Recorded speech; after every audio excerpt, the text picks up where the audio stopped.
Bien, donc bonjour, on est le vendredi 15 septembre 2023, c'est enfin la rentrée. Donc on a vu ce matin, on a abordé, j'ai repris certains éléments et du compte de résultat et du bilan.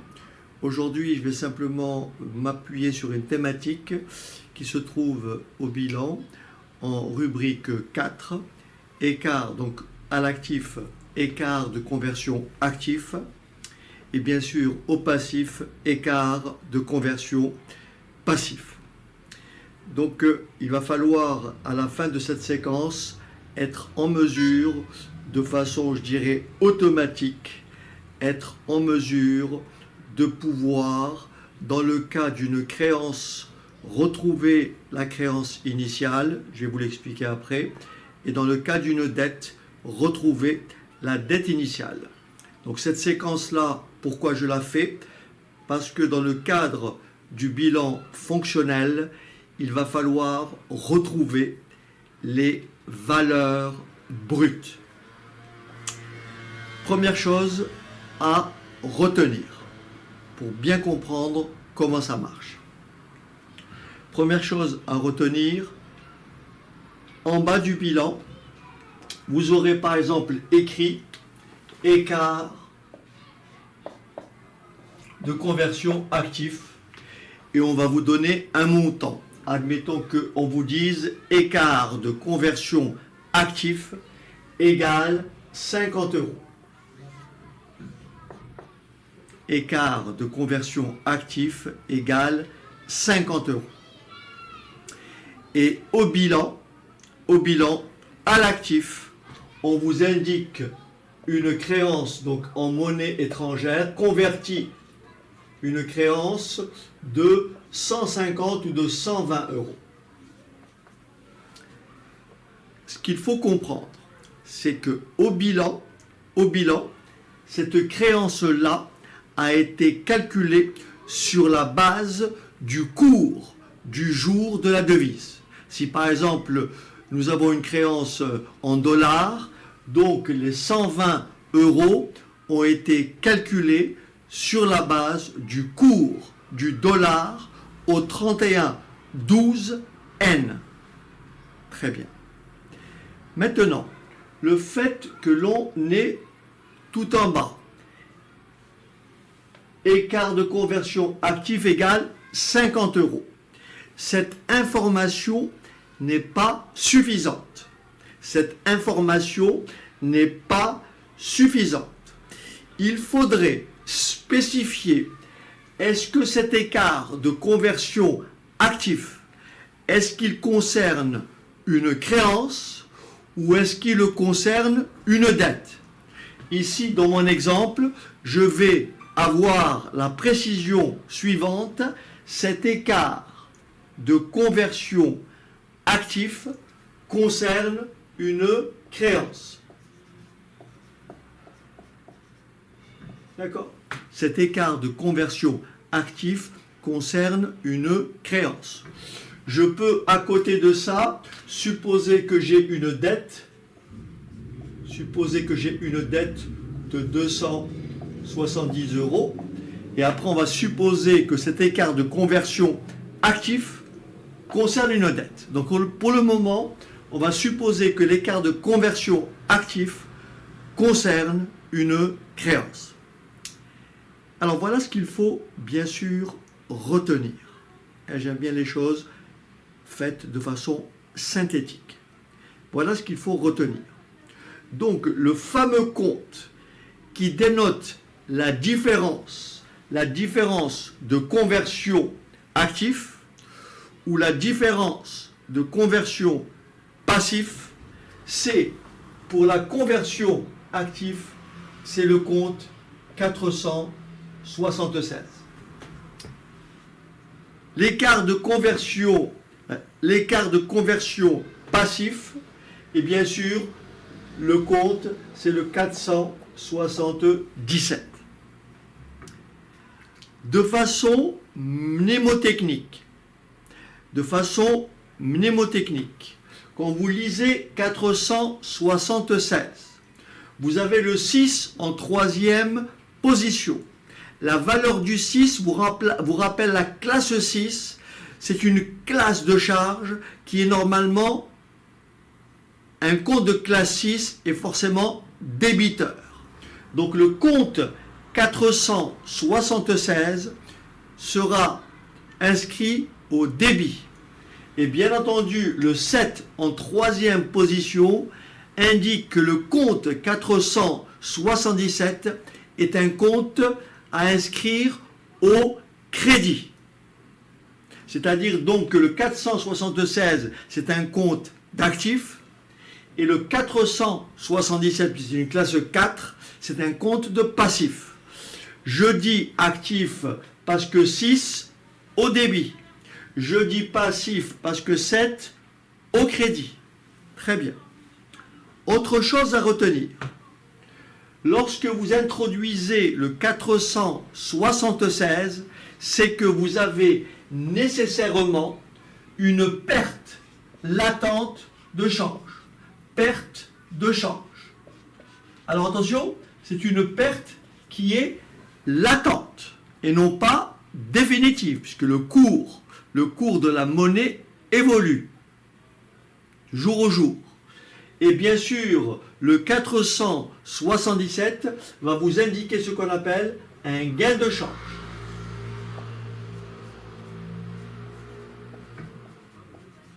D'accord ? Le compte 477 va vous indiquer un gain de change. Bien.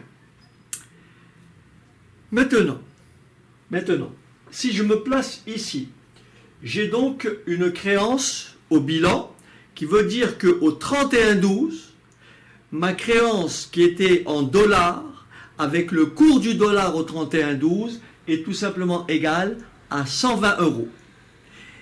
Et tout en bas, j'ai l'information suivante, j'ai un écart de conversion actif de 50 € et il concerne une créance. Regardez l'écriture que normalement on doit passer. Regardez bien. J'ai donc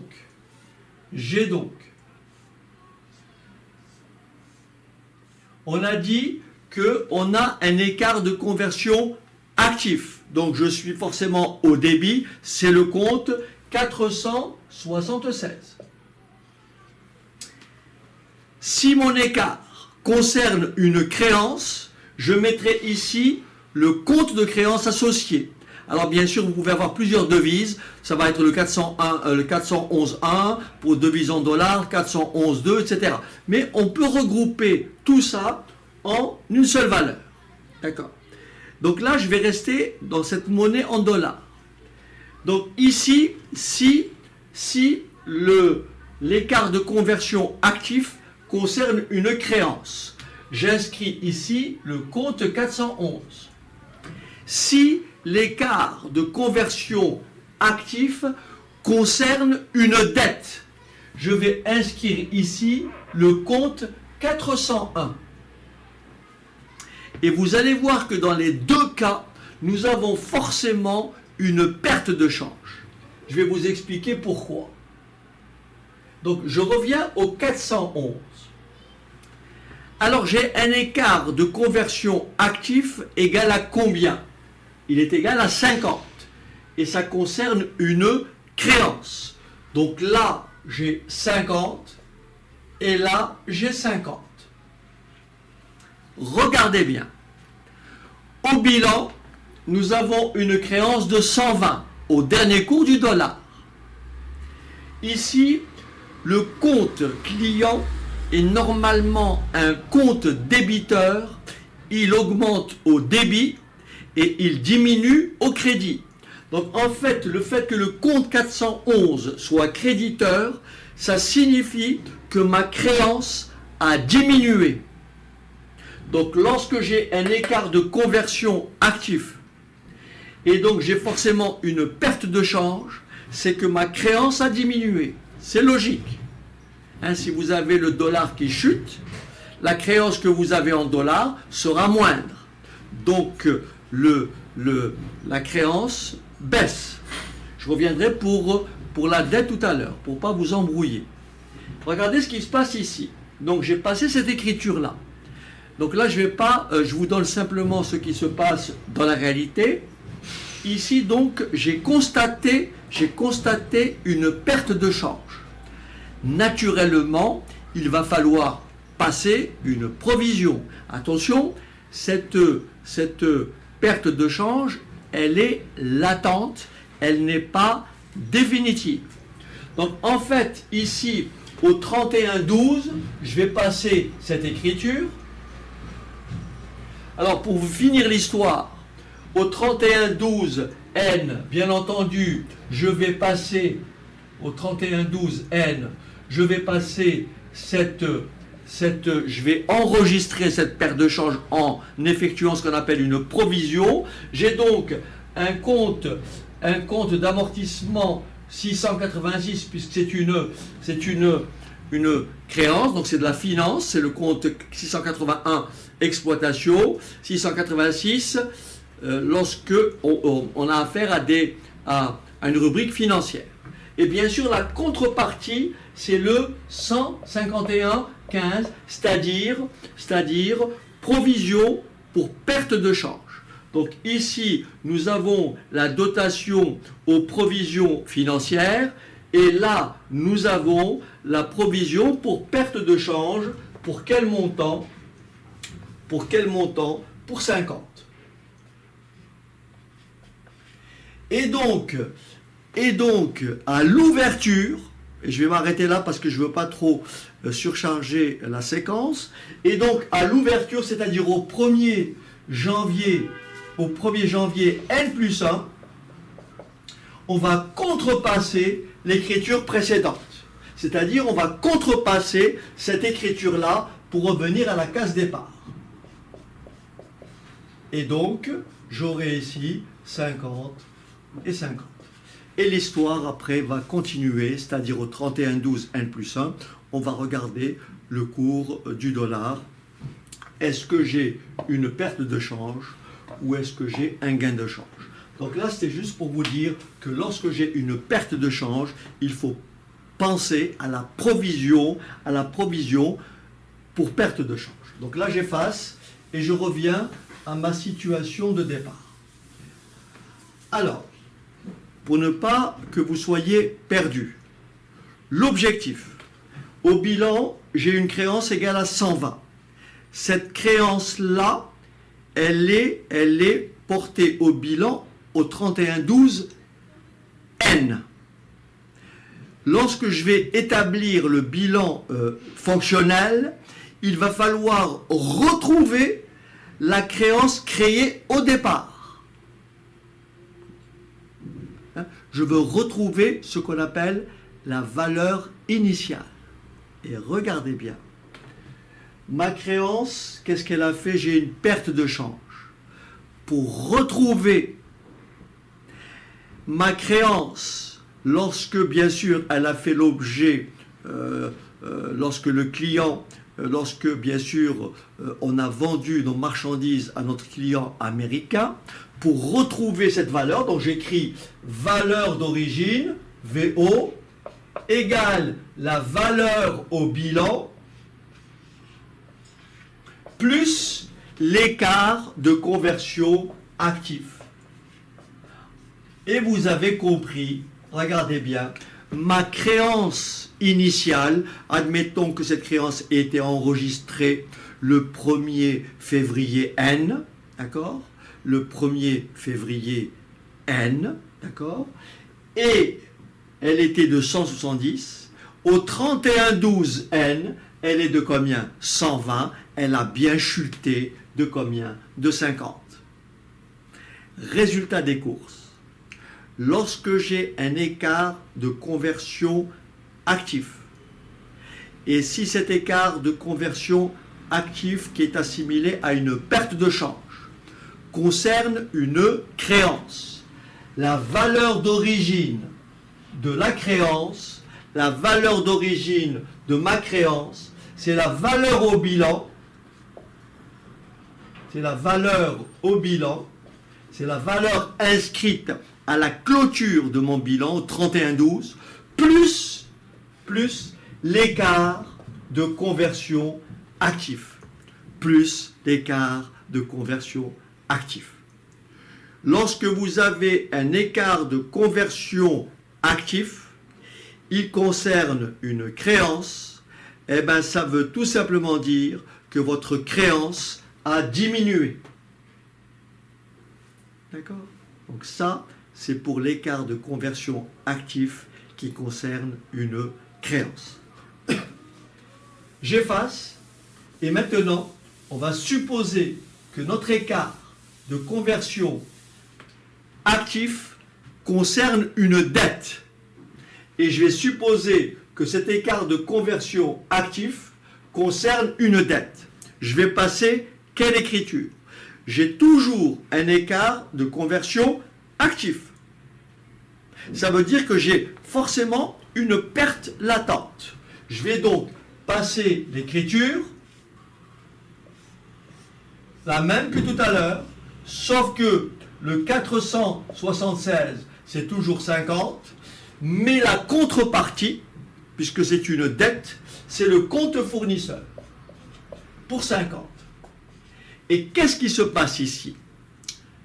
Le compte fournisseur est un compte qui augmente au crédit. Et là, vous avez compris que le compte 401, il est au crédit. Ça veut dire que forcément, ma dette, la dette de l'entreprise, a augmenté. Si la dette de l'entreprise a augmenté, ça veut dire qu'il y a eu une perte de change. D'accord? Donc pour retrouver, alors bien sûr après, comme tout à l'heure, on passe, comme c'est une perte latente, on va passer une écriture de provision, on va provisionner, n'est-ce pas? Et à l'ouverture, on va contrepasser cette écriture-là. Donc là, je ne le fais plus. Ok? Maintenant, on va retrouver l'objectif, c'est de retrouver la dette initiale. Ben, vous avez compris que, donc là pour résumer, lorsque j'ai un écart de conversion actif, la créance diminue. La créance, elle diminue. La dette, si elle concerne une dette, elle augmente. Dans les deux cas, vous avez compris, j'ai une perte de change. L'objectif, c'est de retrouver ma dette initiale. La dette a augmenté. Pour retrouver ma dette initiale, contrairement à tout à l'heure, je vais faire moins 50. Donc ma dette à l'instant 0. Ma dette à l'instant 0. C'est la dette inscrite au bilan, c'est-à-dire 270. Comme ma dette a augmenté, pour retrouver ma valeur de départ, je fais moins l'écart de conversion actif. Et ma dette initiale était bien sûr de 220 €. Et on peut vérifier, au 1er février N, ma dette était de 220 €. Au 31/12 N, ma dette est passée à 270 €. Vous avez compris que ma dette a bien augmenté de combien? De 50. Et donc, pour retrouver cette valeur-là, je fais valeur au bilan 270 moins l'écart de conversion actif. Et maintenant, si vous permettez, on va finir la séquence. On va se placer maintenant dans un écart de conversion passif. Et dans ce cas-là, donc là je change, et j'appellerai ça écart de conversion passif. Et là je vais changer les montants. Admettons que ma créance soit de 750 et admettons que ma dette soit de 550. Allez, comme ça évite. Voilà. Et là, l'énoncé dit, j'ai un écart de conversion passif de 50. Mais d'abord, je vais commencer par dire que l'écart de conversion passif concerne une créance. Et on va faire la même chose en disant que l'écart de conversion passif concerne une dette. D'accord? Regardez ce qui se passe. Mon écriture, dans le cas d'une créance, on a dit que c'est le compte 477. Donc ici, j'ai au crédit 477, écart de conversion passif. Et bien sûr ici, la contrepartie, c'est le compte client. On sait qu'un compte client est un compte qui est normalement débiteur. Or ici, le 411 est au débit. Et tout le monde a compris que dans ce cas-là, ma créance, la créance de l'entreprise, elle a augmenté de 50. Parce que le compte 411 est un compte débiteur. C'est logique, j'ai un gain de change. Comme j'ai un gain de change, il est normal que ma créance augmente. D'accord? Parce que j'ai un gain de change. Là, comme j'ai un gain latent, il n'est pas nécessaire de provisionner. On ne passe une provision, d'accord? On a une dotation financière que lorsqu'on provisionne une perte latente. D'accord? Donc là, on ne fait rien, sauf qu'on va contrepasser comme tout à l'heure. D'accord? À l'ouverture. Donc là, tout le monde a compris, l'objectif, c'est toujours de retrouver ma créance initiale au 1er février N. La créance au 1er février N, attention ici, ma créance a augmenté. Donc pour retrouver ma créance initiale, je fais la créance inscrite au bilan 750 et comme elle a augmenté, je fais moins l'écart de conversion passif et je trouve 700. Et on peut vérifier. Regardez bien. En février N, j'ai 700. Au 31-12 N, j'ai 750. Tout le monde a compris que le schéma, il y a bien une augmentation. Et comme l'énoncé me donne ça, pour retrouver ça, je fais 750 moins 50. OK? Donc, dans le cas d'un écart de conversion passif, nous avons un gain latent, ça veut dire que les créances augmentent. Et vous avez maintenant compris, si bien sûr je m'intéresse et je dis que l'écart de conversion passif concerne une dette, si je dis que l'écart de conversion passif concerne une dette, donc là, bien entendu, je vais modifier mon écriture, et qu'est-ce que je vais indiquer ici? Le compte 401. Et comme je vous l'ai dit, le compte 401 est normalement un compte créditeur. Et donc là, le 401 est comment? Débiteur. Quand je dis un compte 401, augmente au crédit. Et bien sûr, il diminue au débit. Donc ma dette, c'est normal. Si j'ai un gain de change, c'est que ma dette, elle a diminué. Si j'ai un gain de change, c'est que ma dette a diminué. Donc en fait, si ma dette a diminué, ça veut dire concrètement que ma valeur d'origine, c'est la dette inscrite au bilan 550, mais comme elle a diminué, pour la retrouver, je fais plus 50. Et ça me fait 600. Essayons de vérifier. Ma dette au bilan, elle est de 550. Ma dette au bilan, elle est de 550. Ma dette initiale est de 600. Qu'a fait ma dette? Elle est passée de 600 à 650, elle a bien diminué. Donc, pour retrouver les 600, je fais bien 550 plus 50. Et maintenant, on va pouvoir résumer ceci. Et voilà ce que vous allez retenir de façon mnémotechnique, bien sûr en ayant compris le fonctionnement. Lorsque vous voulez retrouver une créance et que vous avez un écart de conversion actif, Eh bien, la créance à l'époque 0 est égale à la créance au bilan, créance au 3112N, d'accord? Créance au 3112N, plus écart de conversion actif. Lorsque ça concerne une dette, lorsque l'écart de conversion actif concerne une dette, la dette à l'origine, donc là je peux appeler ça C0 pour la créance, comme ça, voilà, et là je vais appeler la dette 0, c'est la dette au 3112,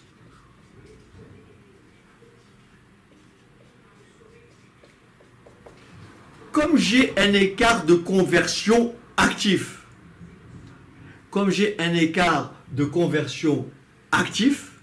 et que j'ai une perte de change, c'est que ma dette a augmenté. D'accord? Ma dette a augmenté. Donc pour retrouver ma dette initiale, je fais la dette inscrite au bilan au 3112 moins écart de conversion actif. Ça, c'est lorsque vous avez un écart de conversion actif. Autrement dit, lorsque vous avez une perte de change latente. Lorsque vous avez une perte de change latente. La créance initiale est égale à la créance à la clôture plus l'écart de conversion actif. La dette initiale est égale à la dette à la clôture moins l'écart de conversion actif. Et l'indication, l'écart de conversion actif peut concerner une créance, peut concerner une dette, c'est le document qui vous le dira. Hein? L'écriture que vous avez en bas du bilan vous indique simplement qu'il y a un écart de conversion actif et qu'il y a un écart de conversion passif. Mais plus bas dans les informations subsidiaires, il sera dit que l'écart de conversion actif concerne une dette ou l'écart de conversion actif concerne une créance. Maintenant, pour ce qui est de l'écart de conversion passif, pour retrouver ma créance de départ, je fais créance au bilan, créance au 3112, cette fois-ci moins écart de conversion passif. Et bien sûr, pour retrouver ma dette, je fais ma dette à la clôture, ma dette au 31-12. D'accord, j'ai pris 31-12, ça peut être n'importe quelle date. La date de clôture, la date du dernier cours. Donc dette au 31-12, plus écart de conversion passif. Et voilà qui résume la situation. Maintenant, on peut avoir un écart de conversion actif et un écart de conversion passif. Et il peut concerner une créance. Si j'ai à la fois un écart de conversion actif et un écart de conversion passif et qu'il concerne une créance, je fais V0 ou C0 égale valeur au bilan, créance au 31-12. Créance au 31-12. Plus ECA moins ECP. Si l'écart de conversion actif et l'écart de conversion passif concernent toutes les deux une dette. Tous les deux une dette. Si maintenant ça concerne une créance, si maintenant ça concerne une dette, si maintenant j'ai une dette, eh bien D0, tiens je vais l'écrire ici, D0, ça concerne une dette, j'écris donc la dette à l'origine, c'est la dette au 31-12. Encore une fois, je dis la date au 31, ça peut être n'importe quelle date. C'est la date au moment où vous clôturez. Okay? Alors, comme c'est une dette, ça sera donc moins écart de conversion actif plus écart de conversion passif. Et voilà qui complète la séquence. Donc cette rubrique-là est utile lorsque l'on va construire notre bilan fonctionnel. Donc ça, cette séquence-là s'adresse expressément à tous nos étudiants qui préparent donc l'UE6 de DCG Finance d'entreprise. N'hésitez pas à partager, n'hésitez pas à commenter et je vous dis à très bientôt. Au revoir.